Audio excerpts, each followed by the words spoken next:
தினத்தியான நிகழ்ச்சிக்கு உங்களை அழைப்பதில் நான் மிகவும் மகிழ்ச்சி அடைகிறேன். இன்று நாம் பார்க்க போகும் தேவனுடைய வசனம், கீழே விழுந்து விட்டாயா, கைகொட்டி சிரிக்கிறார்களா? இப்படி கீழே விழுந்தவர்கள் அநேகர் சொன்னதை தான் நீங்களும் சொல்கிறீர்கள். நான் எப்படி இருந்தேன் தெரியுமா? என் வியாபாரம் படுத்து விட்டது. என்னிடம் அன்பாய் பேசினவர்கள் எல்லாம் என்னை பார்த்தவுடன் மாறிப்போய்விட்டார்கள். என்னிடம் பிரியமாய் இருந்தவர்கள் எல்லாம் என்னை பார்க்கும் பொழுது மறைத்து கொள்கிறார்கள். ஏன் தெரியுமா?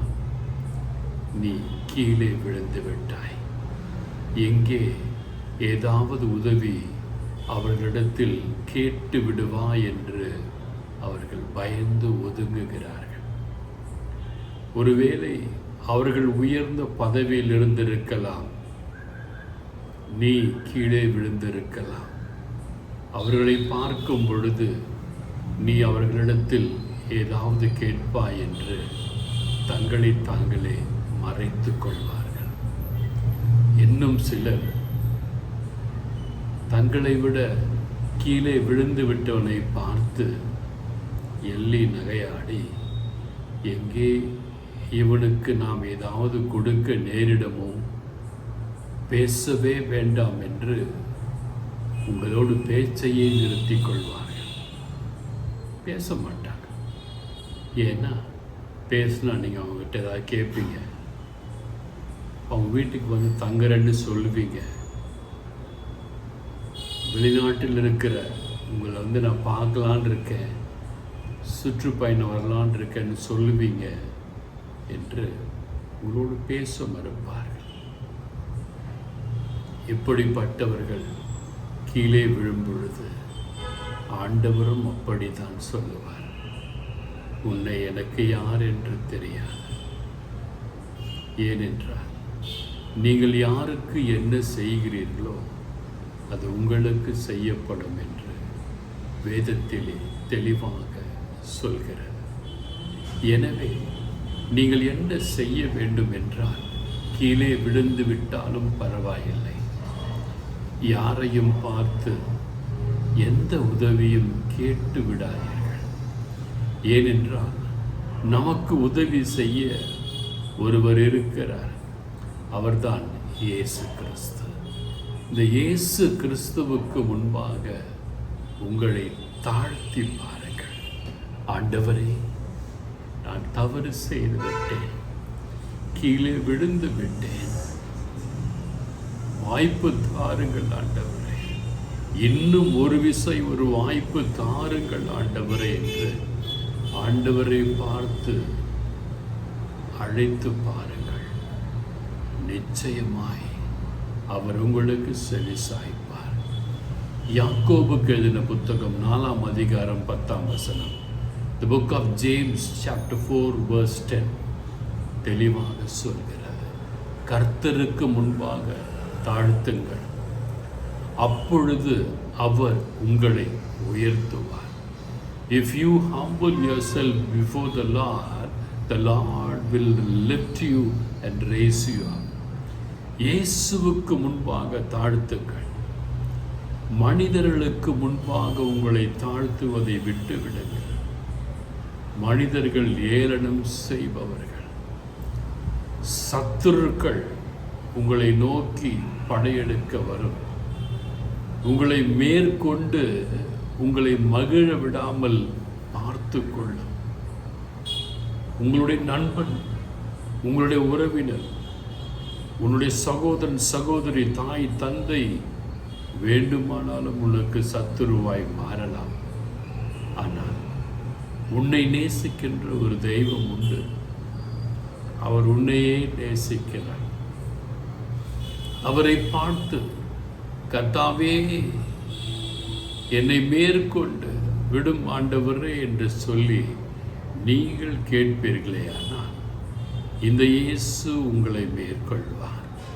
சங்கீதம் 30:1 இவ்வாறு சொல்கிறது, கர்த்தாவே என் சத்துருக்கள் என்னை மேற்கொண்டு மகிழ வெட்டாமல் நீர் என்னை கை தூக்கி எடுத்தபடியினால் நான் உம்மை போற்றுகிறேன்.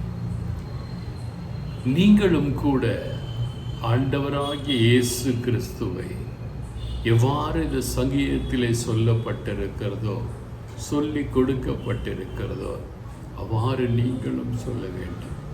ஆண்டவரே, நான் கீழே விழுந்து விட்டேன்.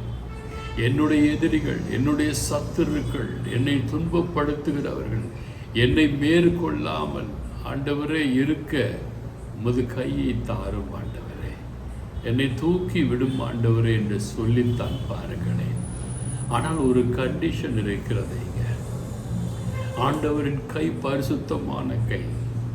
ஆண்டவரின் கை உங்களை நோக்கி வர வேண்டுமேயானால் உங்கள் பாவம் நிறைந்த உங்கள் கரங்களை, இரத்தம் நிறைந்த உங்கள் கரங்களை, செந்தூரம் போன்ற பாவம் இருந்தாலும் வெண்பனி போல் மாற்றி காட்டுவேன் என்று சொன்ன தேவ வார்த்தைக்கு கீழ்ப்படிந்து உங்கள் பாவங்களை எல்லாம் ஆண்டவரிடத்திலே மன்னிப்பு கேட்டு கழுவி விட்டு, கர்த்தாவே எனக்கு கை கொடும் ஆண்டவரே என்று சொல்லுவீர்களே, ஆனால் அந்த இயேசு உங்களுக்கு கை கொடுப்பார். தாவீது யூதாவின் வனாந்தரத்திலே கஷ்டப்பட்ட பொழுது பாடின சங்கீதம் 63. அந்த சங்கீதத்திலே முதல் வசனம் இவ்வாறு சொல்கிறார்: அதிகாலையிலே உம்மை தேடுகிறேன். தாவீது எல்லோரும் எழுந்திருப்பதற்கு முன்பாகவே, யாரும் தேவனிடத்தில் எழுப்பிவிடக்கூடாது, நான் தான் முதலிலே விண்ணப்பம் எழுப்ப வேண்டும் என்று அதிகாலையிலே உம்மை தேடுகிறேன் ஆண்டவரே. வறண்ட நிலம், விடாய்த்ததும் தண்ணீரற்ற நிலத்திலே என் ஆத்துமாவே உன்மேல் தாகமாயிருக்கிறது. வறண்ட நிலம், விடாய்த்து போன நிலம் எவ்வாறு மழைக்காக காத்து கொண்டிருக்குமோ அதுபோன்று என் ஆத்துமா உமக்காக உம்மேல் தாகமாயிருக்கிறது ஆண்டவரே. என் மாம்சமானது உம்மை வாஞ்சிக்கிறது. அவருடைய தாவீதினுடைய உடம்பு ஆண்டவரை வாஞ்சிக்கிறதாம். இந்த பாவம் நிறைந்த உடலை பரிசுத்தப்படுத்தி விட்டேன். வறண்டு போயிருக்கிற என் வாழ்க்கையிலே வசந்தத்தை கொடுக்க வாரும் ஆண்டவரே. என் மாமிசம் உமக்காய் காத்து கொண்டிருக்கிறது, வந்து என்னுள்ளே குடியமரும் ஆண்டவரே என்று கீழே வனாந்தரத்திலே யூதாவிலே விழுந்த தாவீது ஆண்டவரை நோக்கி பாடின சங்கீதம். அதே சங்கீதம் 63:4 இவ்வாறு சொல்கிறார்: என் ஜீவனுள்ள நாள் மட்டும் நில் வந்து தங்கும் ஆண்டவரே என்று சொன்னவர் சொல்கிறார், என் ஜீவனுள்ள நாள் மட்டும் நான் உம்மை துதித்து உமது நாமத்தை சொல்லி கையெடுப்பேன். என் ஜீவன் நான் இறக்கும் வரை உமது நாமத்தை மட்டுமே சுதித்து நான் கையெடுத்து உம்மை கும்பிடுவேன் என்று தாவீது சொல்கிறார். எவ்வளவு நம்பிக்கை பாருங்கள். அவர் ஆண்டவரை வாஞ்சிக்கிறார். ஆண்டவர் என்னோடு வந்து விடுவார் என்கின்ற நம்பிக்கை அவருக்கு இருக்கிறது. அந்த நம்பிக்கையிலே அவர் சொல்லுகிறார், என் ஜீவனுள்ள நாள் மட்டும். சில பேர் பாருங்க, நம்மகிட்ட பாசமாக இருப்பாங்க. இந்த பாசம் இருக்க மட்டும் அந்த பசங்க உங்ககிட்ட தான் அவங்ககிட்ட போகிறோன்னா இனி ஒன்றும் பேராதுன்ட்டு அவங்க உங்களை இன்சல்ட் பண்ண ஆரம்பிச்சிருவாங்க.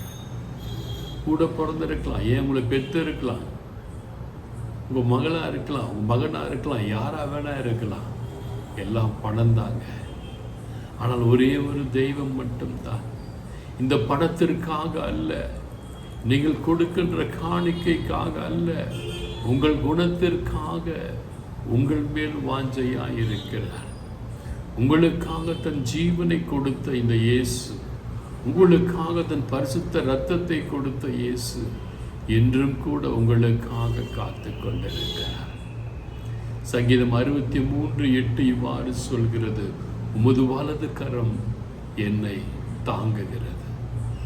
நல்லா யோசிச்சு பாருங்க, இந்த ஆண்டவரின் வலது கரம் உங்களை தாங்கவில்லை என்றால் நீங்களும் நானும் ஜீவனோடே இருக்க முடியாது. நீங்கள் ஜீவித்திருக்கிறீர்கள், நான் ஜீவித்திருக்கிறேன். எத்தனையோ பேர் இறந்து விட்டார்கள். கரண்ட் அடித்து ஷாக் அடித்து செத்து போயிடுறாங்க, நோய் வந்து செத்து போயிடுறாங்க, தலைவலி, கிட்னி ப்ராப்ளம், கோவிட், இப்படி எத்தனையோ நோயினால் செத்து போகிறாங்க. நீங்களும் நானும் இதுவரை உயிரோடு இருக்கிறோம் என்றால் ஆண்டவரின் வலது கரம் உங்களையும் என்னையும் தாங்குகிறது என்று சொல்கிற இந்த 63வது சங்கீதம் 8வது வசனம் உண்மையாயிருக்கிறது. இன்று சொன்ன ஒவ்வொரு வசனத்தையும் நீங்கள் தியானித்து பாருங்கள். ஒருவேளை நீங்கள் வாழ்க்கையிலே கீழே விழுந்திருக்கலாம், வேலையிலிருந்து கீழே விழுந்திருக்கலாம், பதவி உயர்விலிருந்து கீழே விழுந்திருக்கலாம், உங்கள் சுகத்திலிருந்து சுகவீனமாய் கீழே விழுந்திருக்கலாம், திருமணம் நடக்காமல் கீழே விழுந்திருக்கலாம், உங்கள் மகனுடைய உடல்நிலையை பற்றி யோசித்து கீழே விழுந்திருக்கலாம். கவலைப்படாது, உங்களை நேசிக்க ஒரு தெய்வம் உண்டு. அவர்தான் இந்த இயேசு கிறிஸ்து. இந்த இயேசு சொன்ன ஒவ்வொரு வார்த்தையும் வசனங்களையும் தியானித்து பாருங்க. நீங்கள் நல்லா இருப்பீங்க, உங்கள் குடும்பம் நல்லா இருக்கும், உங்கள் பிள்ளைகள் நல்லா இருப்பாங்க, உங்கள் பேர பிள்ளைகள் நல்லா இருப்பாங்க. God bless you all.